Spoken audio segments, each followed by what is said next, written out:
So good day sa inyo mga Bob. So meron tayo ditong elbow ng MXI which is 51mm. So ginagamit ko ito kapag trip kong mag power pipe or open pipe, mga SC Project Akrapovic. So gamit lang tayo dito ng pledge na metal polish. Kasi nangingitim na yung elbow, matagal na kasi. So ito naka-display lang to dito sa shop. Hindi ko naman ginagamit. Wala naman akong ginagawa. So pakintabi natin kasi meron tayong nahiraman na metal polish eh. So dito, gamit lang kayo ng basahan mga boss. Patakan nyo lang yung basahan tapos kuskus nyo dun sa elbow. Sa pagkukuskus ko dito mga boss, meron akong ginagawang halimbawa isang dangkal, dun lang ako sa part na yun maglilinis. Hindi sa lahat talaga kung gaano kahaba yung elbow kasi mas mahirap yun. So paulit-ulit lang sa pagkukuskus hanggang sa nakita nyo na yung results. Hindi kasi dapat madaliin mga boss eh. Tiyaga lang talaga kasi kamay lang yung gamit natin. Mas maganda sana kung meron tayong gamit na grinder tapos yung pang-bopping.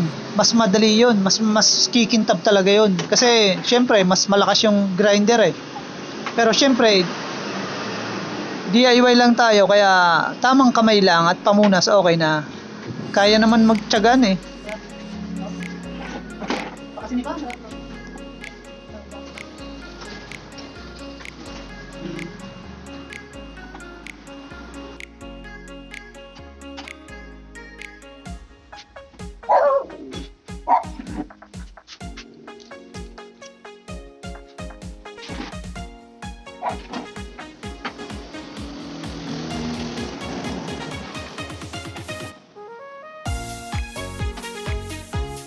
So sa part na to, dito na ako sa may bandang head na kukuskus mga boss kasi andito yung mas sunog kasi syempre nasa head to eh.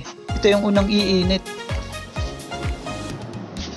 Kasi gusto ko lahat talaga kuminis, hindi yung sa lang yung nakikita lang.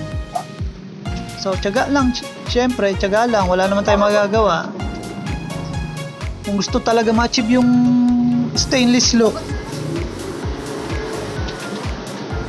mapapahataw ka talaga sa pagkukuskus nito eh.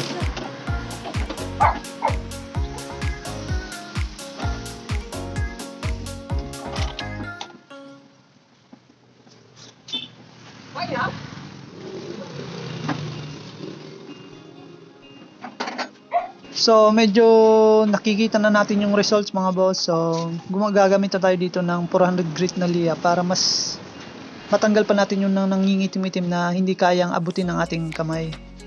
So patakan nyo lang yung liha tapos sabay kuskus din. Parang wet sanding lang yung procedure.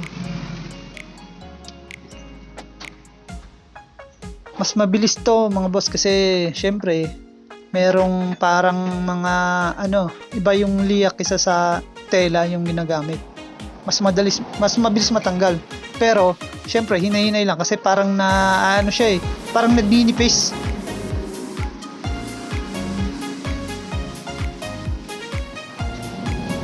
So nakikita ko dito yung resulta, maganda naman. Kaya todo na talaga ako sa dito.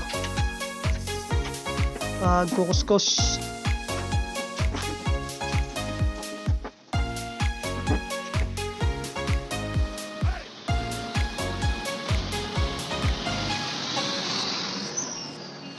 So after ko naman magliha mga boss, so balik ulit ako dito sa basahan na ginagamit.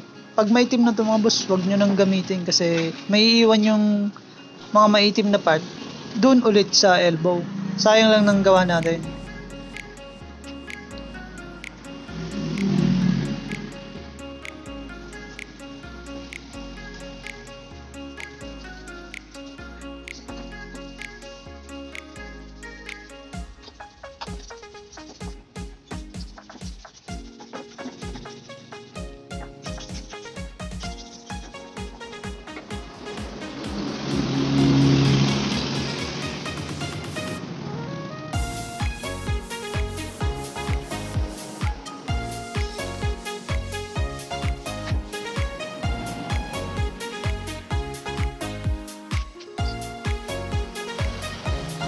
So ayan mga boss, tapos na natin.